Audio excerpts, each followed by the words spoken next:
일본 서기에 보면은 임나일본부라는 것이 나오는데요. 그 임나일본부의 내용은 바로 간단히 보면은 이런 것입니다. 일본의 신공항우가 AD 369년 가야 지방에 임나일본부를 설치해 200년간 다스렸다는 주장. 이것이 임나일본부설이고, 임나일본부설에 대해서 어떻게 카라연합TV는 해석하고 받아들일 것인가, 바로 그런 내용을 방송하도록 하겠습니다. 그 시대를 한마디로 정리하면은 시기적으로는 BC 3세기에서 AD 7세기에 해당하는 그 시기인데요. 7세기면은 한반도에서는 고구려와 백제가 신라에 의해서 멸망하고 신라의 통일이 이루어지고, 그리고 일본 열도에서는 새롭게 일본이라는 국가가 정상적으로 출발하는 그러한 시기가 되겠습니다. 그 시대, 그 시기까지의 약 1000년간은 어떤 시대였느냐? 그 시대는 만주와 한반도 일본 열도가 정복과 피정복의 아수라장 속에서 각종의 족속이 뒤섞이는 인종의 도가니였다. 여기 보면은 Ethnic Melting Pot이라고 영어로 쓰여 있습니다. 이것이 바로 인종의 도가니. 다양한 인종들이 복잡하게 얽히고 설키면서 결합되면서 부글부글 끓는, 마치 멜팅 팟처럼 그러한 시대였다. 그래서 오늘날의 민족이랄지 그런 개념으로 그 시대를 볼 수는 없다, 이런 얘기가 되겠습니다. 아직 한국 민족, 일본 민족이 온전히 자리 잡은 시기는 아니었다, 이런 얘기입니다. 따라서 그 시대의 일본의 역사의 일부인 임나일본부를 갖고 한일 간 역사적 지배권 논쟁을 일삼는 것, 지금까지 계속 그래왔는데요. 그런 것은 사실 무의미한 것이다. 카라연합사의 관점에서 보면 무의미한 것이고 소화병적인 아집사관이다. 일본은 일본 나름대로, 한국은 한국 나름대로 아집에 빠진 역사관이다. 그것을 초월적으로 거듭남으로 인해 가지고 카라연합사관이 만들어질 수 있다, 이런 얘기를 제가 하고 싶은 겁니다. 그래서 카라연합적 세계관 속에서는 그 당시 한일 간에 있었던 교류의 역사를 있는 그대로 받아들이고, 현재의 국경 상태에서 한일 교류의 긍정 역사로 해석하는 것으로 끝내야 된다. 그걸 가지고 지배권 논쟁을 펼쳐보았자 미래의 역사에 별로 아무런 도움이 되지 않는다. 따라서 현재의 한국민족, 일본민족이라는 민족감정적 입장에서 논쟁을 되풀이하는 것을 정지해야 된다. 이것이 카라연합사관이 바라보는 임나일본부에 대한 입장입니다. 따라서 그 논쟁을 종식시키는 유일한 방법은 여기에 써있죠. 카라연합의 길밖에 없다. 유럽의 EU, 유로피안 유니언처럼 동아시아의 끝에 한국과 일본이 카라연합으로 묶임으로 인해 가지고 그 논쟁의 굴레로부터 한국과 일본인 모두가 해방될 수 있다. 그래서 새로운 역사의 비전, 에이치카의 말에 따르면 과거와 현재의 대화를 통해서 카라연합이라는 미래의 청사진을 제시하는, 설령 그 해석이 사기성이 있다 할지라도, 모든 사관은 사기성이 있다 했잖아요. 당대의 정치적 목적에 봉사하는 해석하기의 사기이다. 모든 사관은 그렇다는 것입니다. 모든 역사서의 사관이라는 것은 제가 보는 관점입니다. 실제 저는 그렇다고 봐요. 인간의 삶에 있어서 관념적인 모든 해석학은 엄밀히 말하면 다 사기성이 있는 겁니다. 종교관도 마찬가지고. 일본 서기에 나오는 임나일본부도 그 당시 동아시아 국제전쟁 속에서 신라가 고구려 백제를 멸망시키고 그리고 일본 열도에서 한반도 잔여 세력이 일본 열도에서 다시 융복합해서 일본이라는 새로운 국가로 출발하는 이 시기에 일본 열도라는 지정학적 위치에서 거기에 맞는 전 시대의 역사를 사관을 발견하고 역사를 서술하는 과정 속에서 만들어진 내용이 임나 1번부이다. 그리고 임나 1번부에 있는 내용이 전부가 뻥은 아니다. 과장된 면은 있다 할더라도 그 단초가 되는 그런 사관을 임나 1번부라는 얘기를 만들어낼 수 있는 그 단초가 되는 얘기거리는 역사 속에 실제 존재했다. 저는 그렇게 보는 것입니다. 자, 그러면 보다 구체적으로 들어가서 후완서에 보면은 후완서는 남북조시대의 송나라의 AD 398년에서 445년에 살았던 사람, 4세기에서 5세기 사이에 살았던 이 사람이 쓴 역사책인데요. 후완서에서 언급하는 삼국지 위지 동인에서 한반도 남부를 어떻게 언급하고 있는가, 그 얘기를 제가 지금부터 말씀드리는 것입니다. 그것이 바로 이것입니다. 삼국지 위지 동의전 후완서에 보면은 한자로는 이렇게 써 있고요. 그 해석한 내용을 지도를 보면서 하나하나 짚어보도록 하겠습니다. 이 내용은 해석하면 이렇습니다. 마한은 서쪽에 있는데, 이게 마한이 있죠. 마한은 서쪽에 있죠. 있는데 남쪽은 외와 접해 있다. 마한의 남쪽은 외와 접해 있다. 이게 노령산맥이 이렇게 현재 보이는데, 노령산맥의 남쪽이 외와 이렇게 접해 있다. 이렇게 해석이 하면 맞습니다. 진안은 동쪽에 있다. 진안은 마한의 그 동쪽에 있다. 동쪽에 있죠.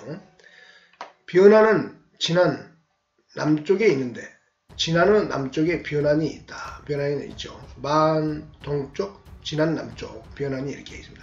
지금의 그 남원, 그 다음에 구미, 이제 해안가가 아닌 그 북쪽 경상남도 지역이 변안이 되겠습니다. 근데 이제 여기 소백산맥과 낙동강 줄기라는 이 자연적 한계를 배경으로 이 당시의 소국들이 존재했음을 알 수 있습니다. 변안은 진안 남쪽에 있는데 그 남쪽에 변안은 그 남쪽에 외가 또 접해 있다. 그래서 우리는 지금 외에 주목을 해야 됩니다. 그래서 외의 위치를 지도로 그리면은 여기 노령산맥 남쪽의 전라남도 지역, 그 다음에 해안가를 지나서 이렇게 부산, 동래, 울산 근처 여기까지가 대강 삼국지 위지 동의전에서 언급하고 있는 외의 위치입니다. 이게 바로 이제 3세기경이 되는 거죠. 200년대, AD 200년대 3세기에 외의 위치가 이렇게 있었다, 이런 얘기죠. 그러니까 그러면 이게 사적으로는 이렇게 돼 있는데 고고학적 유물로서는 실제로 그런 게 보이느냐? 최근에 그게 발굴이 돼가지고 바로 이러한 내용이 나타났습니다. 주로 80년대 이후에 발굴된 유적들인데요.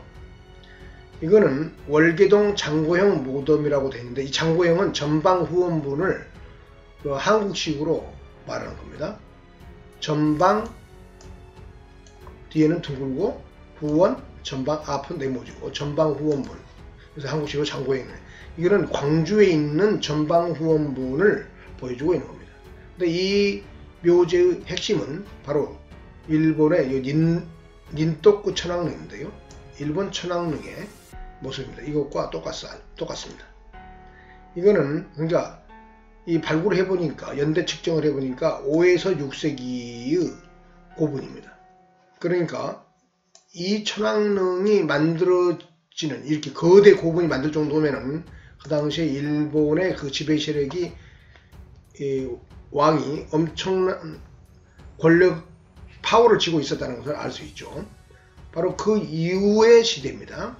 그러니까 이 능보다는 약간 100년 정도 후대에 한반도 남부 전라도 지역 광주에 만들어진 전방후원부이다 이겁니다. 이 능은 전방후원부는 어디에 언제적 주로 나타나느냐, 그 시대에만 나타나고 사라집니다. AD 3세기에서 6세기에 야마토웨의 대표적인 무덤이 이 전방후원부인 되겠습니다. 그 대표적인 게 인덕구 천왕릉입니다. 그래서 바로 이것이고요. 바로 이것이 여기에 나타납니다. 그 이제 지도성으로 한반도 남부에 어떻게 분포하고 있느냐, 유적으로 나타나 있는 겁니다. 전방후원문이 주로 나주 평야지대에 나타난다는 것을 알 수 있습니다. 그 외에도 함안에도 하나가 있고요, 고령에도 하나가 발굴이 됐습니다.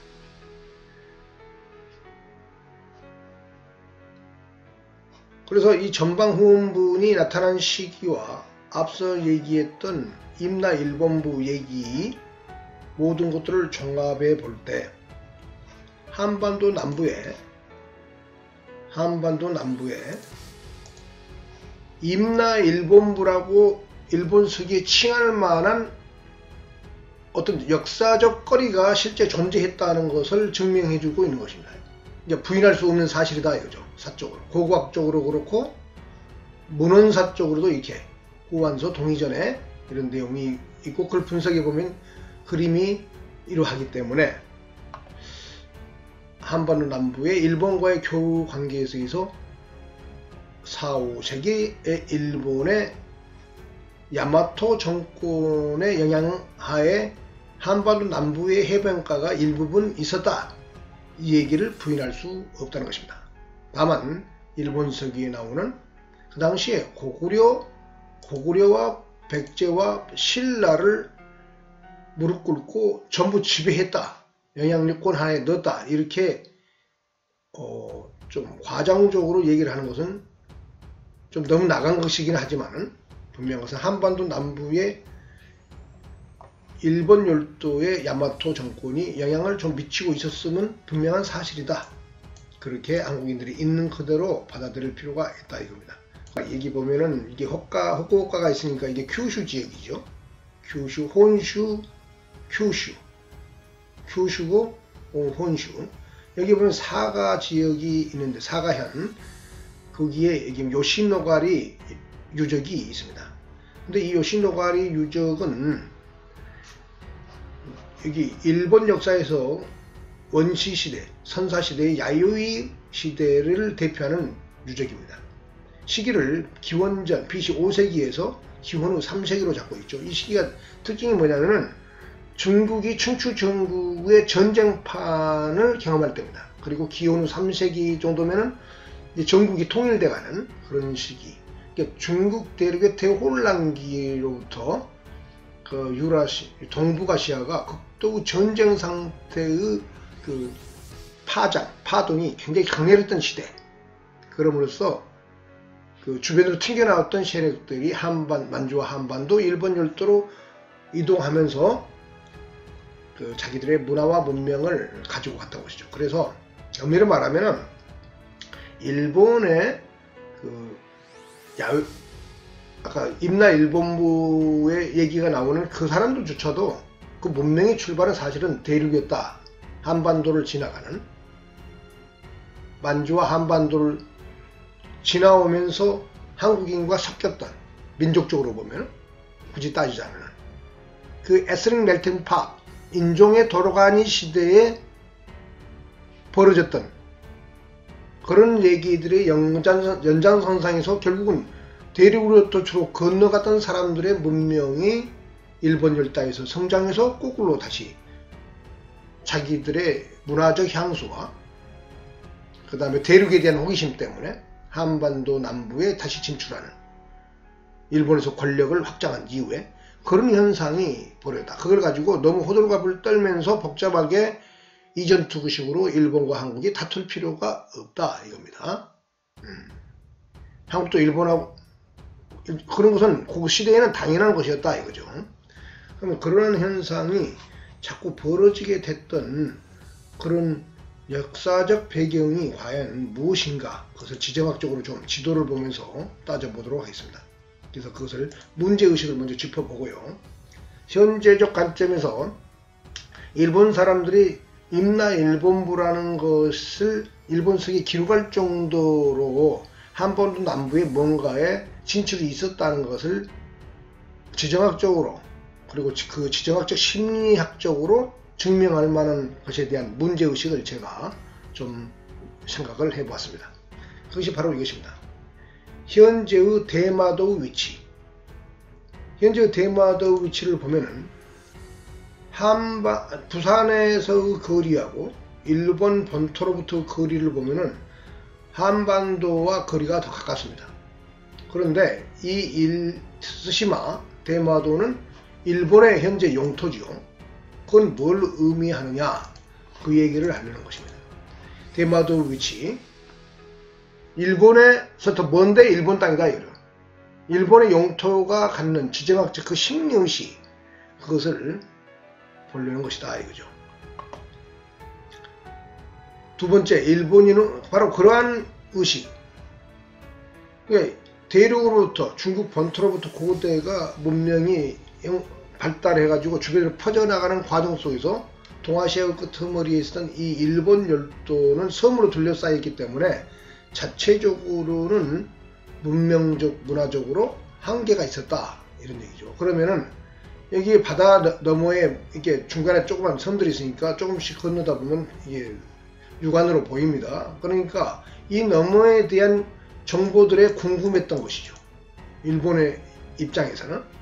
그래서 이 사람들은 고대부터 저 바다 너머에 가면 뭐가 있을 것인가에 대해서 얘기가 궁금했고, 거기로부터 뭔가를 얻어 가져가려는 그런 욕망이 굉장히 강했다 이런 얘기입니다.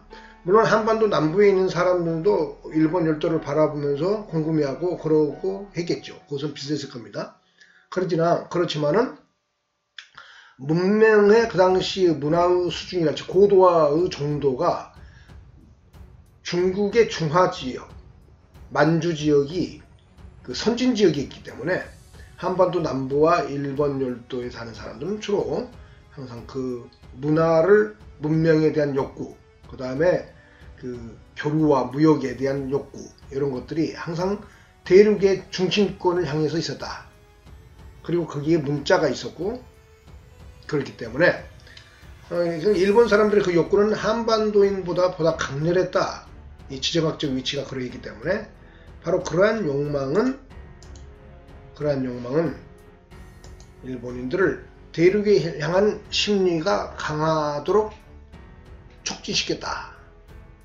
그런 결과가 현재 대마도 위치가 한국에 가까운데도 불구하고 일본 영토이게 된 근본적인 이유이지 않을까, 심리적으로 저는 그렇게 보고 있습니다. 두 번째, 그것이 이제 다른 말로 표현하면 일본인의 문화 구매 욕구와 대마도의 의미가 방금 전에 드린 말씀이 되겠습니다. 그리고 고대 영산강 유역과 남해안의 국제 교류상의 지정학적 의미를 보면은 일본 열도에서 바라봤을 때 이 경상남도 지역의 이 동쪽으로 가는 데는 욕망이 좀 덜했겠죠. 그러나 서쪽으로 이렇게 돌아서 가는 데는 중국으로 가는 길이었고, 그쪽이 문명의 중심권이었기 때문에 방금 전에 말씀드렸듯이 서쪽에 대한 호기심이 훨씬 강했다 이거죠. 그리고 이쪽이 비옥한 농토지대다 보니까는 더욱더 강했을 것입니다. 그래서 전방 후원분이 이 세력이 야마토 세력이 자체적인 힘의 역량이 강화되니까는 이 바다를 건너서 일단 교두보를 이렇게 확보하고 낙동강을 따라서 또 북쪽으로 올라가기도 하고, 그리고 남해안 깊숙하게는 들어가지 않지만은 이 해안가에 이 리아시스 해안에 섬들이 많으니까 여기에 주로 자기들의 교두보적 성격의 어떤 세력을 심는, 건너가서 자꾸 자리를 잡는 그런 현상이 벌어졌을 거라고 봅니다. 그런데 이렇게 해로가 이렇게 돌아가는 데 있어서의 중요한 교두보 요충지로서 볼만한 지역이 이 지역이죠. 서남해안 지역에 바로 영산강 유역이 되겠습니다. 여기가 뭐냐면은 지리적으로 보면은 여기 짙게 표시된 부분들은 산이 좀 많은데요. 여기 영암이랄지 아까 그 지도를 보면은 이렇습니다. 여기 보면은 이 지역은 순구릉지대이며 완전한 평야지대입니다. 여기 영암 옆에 장흥만 해도 산들이 높습니다. 그리고 장흥 북쪽으로 가면 나주가 있고요. 나주에서 영암, 그래서 나주, 영암, 무안, 한평 이 지역은, 그 다음에 여기 영광까지 이 지역은 이게 노령산맥이라는 이 산맥에 막혀가지고 이쪽 전라북도하고는 지리적 육지 경계의 한계가 있습니다. 그래서 이게 바닷길로 기는 쉽지만은 이걸 넘기는 쉽지 않아요. 근데 이게 이쪽에서 오는 세력을 방어하기가 좋은 위치에 있습니다. 그러면서도 일본 열대에서 중국이랄지 한반도 북부로 이동을 하는 데 있어서 방금 전에 보았듯이 아주 이게 중요하게 돌아가는, 그런데 그 지역이 농토가 풍부하고 물산이 풍부한 그런 평야지대입니다. 그 지역을 교두보로서 확보하려는 욕망이 이 당시 일본의 세력 입장에서 봤을 때는 중요한 요충지였다, 이렇게 보면 정확할 것입니다. 그래서 그 지역에 잠시 한 200년간 자리를 잡았다고 보는데요. 그러면서 그 지역의 왕 지배자 노릇을 했던 사람들이 일본식 무덤을 죽으면서 하지 않았을까. 그리고 이 함안 지역은 일본에서 왔을 때 교두보적 성격의 위치이고요. 여기 북쪽은 낙동강을 따라서 올라가면 깊이 있는 가야의 북쪽 일부분 일본과 관련되는 전방 부분이 나타나는, 지배자의 무덤이 나타나는 이유는 어찌 됐든 간에 일본에서는 한반도 남부의 중요한 전략적 교두보를 확보하려는 욕구가 굉장히 강했다. 이건 부인할 수 없는 것입니다. 그래서 방금 전에 말씀드렸던 삼국지 위지동에서 전에서 나오는 3세기의 이 한보 남부의 외의 이 기사가 마냥 거짓이다라고 볼 수는 없다. 이렇게 정리할 수 있겠습니다. 그래서 그런 과정을 통해서 이제 일본이 고대 국가를 만들어 가는데, 당 제국의 팽창과 한반도 내에서의 고구려 백제 가야의 멸망은, 가야가 먼저 멸망하죠. 가야, 그 다음 백제, 고구려 이렇게 멸망하는데, 이 멸망한 모든 세력들이 일본에 가가지고 원한 감정을 가지고 자기들의 역사를 새롭게 출발하기 위해서 일본 서기를 720년에 기록을 하는데, 역사적 자아가 본격적으로 출발하는 거죠. 근데 거기에 핵심이 뭐냐 하면은 과거 바로 전에 있었던 이 원한의 역사, 패망한 역사를 일본이라는 지정학적 위치에서 재해석하여 일본적 관점의 사관을 만든 것이 임나 일본부가 된다. 이렇게 정리하면 정확하겠습니다.